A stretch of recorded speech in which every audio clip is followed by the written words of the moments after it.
Before we get into the 5 chambers, I want to debunk a myth here because this myth, while it's kind of funny, I like this picture. Menstrual blood is not gross. Like we gotta get this out of the way. It's fucking not gross. It is not comparable to poop. Every single time I do things with menstrual blood or I interact with my menstrual blood, I completely understand we've been socialized for so long to think that it's gross, and we've been taught to use products that create odors that make us think that it smells bad, but it doesn't. This is time to debunk this because the thing is, a lot of times this is also coming from other bleeders that I'm getting this. It's time to undo this internalized myth about menstrual blood, this internalized feeling of disgust towards our own blood.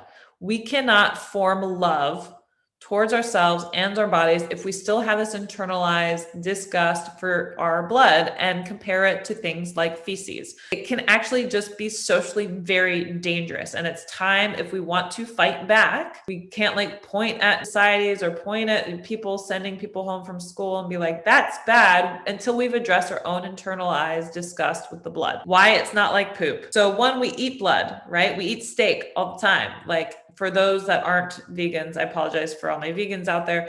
But if you are eating, every time you eat meat, you're eating blood. It's something that is full of nutrients. Humans used to eat their placentas and actually experience less levels of postpartum depression when they ate it, because you are re-nourishing the body with those nutrients that are in the blood and the uterine lining and the placenta. Poop is a waste product rotted down by bacteria. Period is not. Period is the uterine lining shedding and is made up of things that nourish a growing child. Very different. Blood is not unsanitary. Companies have tried to convince us for years to buy sanitary products by convincing us that our periods are disgusting and that they must be kept clean. If we didn't think that they were disgusting and need to be kept clean, we wouldn't need these products, right? Because we'd be okay with reusable pads or menstrual cups. If we think that our blood is disgusting, we have a much harder time using menstrual cups, or we'll think that underwear holding our blood is gross, right? So marketing tactic has not helped, but your blood is completely sanitary unless you have a disease of some sort. I mean, I don't suggest you like touching other people with your blood, but I'm just saying that unless there's a disease and they ingest it, it is not unsanitary. Bleeders are not unclean and they don't bring misfortune. I don't think I need to tell you this, but in many cultures and religions, menstruating women are considered unclean, not allowed near plants or animals, due to this misunderstanding, which really creates an unequal access to opportunity, education, and can create period poverty, in access to menstrual care products, and especially the belief that we can't have reusable ones, this belief that it's dirty, makes these products more inaccessible to people around the world and really creates a lot of problems. Period blood does not smell, right? A lot of times we think poop is gross because it smells, and like if you accidentally get it in your mouth, you'll get sick, right? But blood doesn't smell. You can like suck on a cut on your finger and not get sick. The only reason why it gets a scent is because it sits on a pad or tampon for hours. So that is what creates that odor. But if you use a cup, the only odor you might sense is maybe a metallic one from a little bit of the iron. Finally, my last point is semen. Enough said. Men, thus rarely get men with comments on like the disgustingness of menstrual blood. Although I have had some, like when the first time I saw a Thinx ad on the Metro, like a man went like shouting at the Metro owners of how disgusting it was to be advertising that. How profound is our distaste for menstrual blood, which is just crazy. But no man is allowed to tell us it's gross, because it's no more gross than semen, and women swallow that all the time. So like, end of story. Here we go. Next thing. So just to like show what I mean, to demonstrate how hypocritical this perception of blood is, look at all the ways. So I've made this on Canva, and you can search for images directly in the program, and it leads you to all of these different stock image sites, right? So in the stock imagery, look at all these really creative ways of demonstrating blood without showing blood. Look at there's a little dinosaur even to demonstrate the blood. Like, they've gotten real creative. We've got glitter, we've got flowers, everything possible but blood when I searched for menstruation. Now, if you just search for blood, I'm going to give a trigger warning if you don't want to look at this. But when I just search for blood in general, it seems that as long as the blood is not coming from vaginas, they have no problem showing blood, no issue showing blood.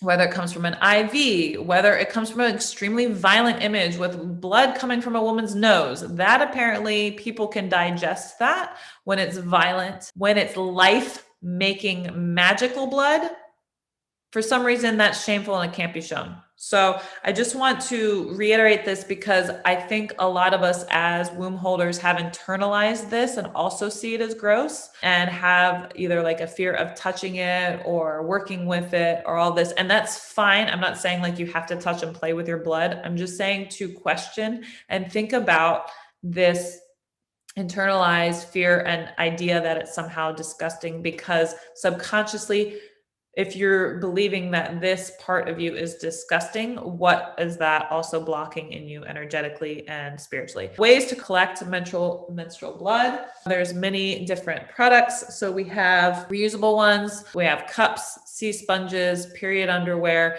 and free bleeding, which is a great way. Free bleeding, I don't know if you've ever tried it. When I started working remotely, I was able to free bleed, which is just have a towel and I'm sitting on it and just let that blood flow, and it feels fucking fantastic. I highly recommend. Ways you can use your blood. So you can use it as plant fertilizer. If you collect it in a cup, you can mix it with some water.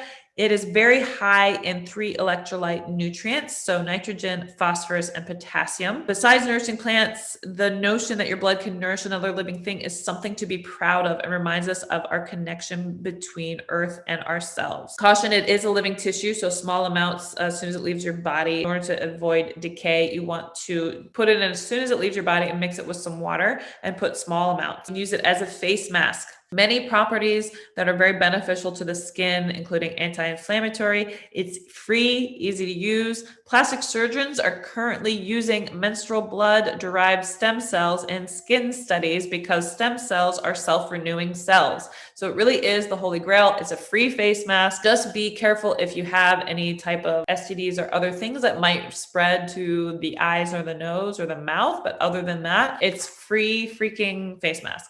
So, which brings us to, and now, if you've kept faith with your cycle, honored the practice, and worked with your seasonal changing energy each month, you will be psychologically ready for the inner temple of menstruation. The inner temple of menstruation are the 5 chambers. So the 5 chambers of menstruation, here we go.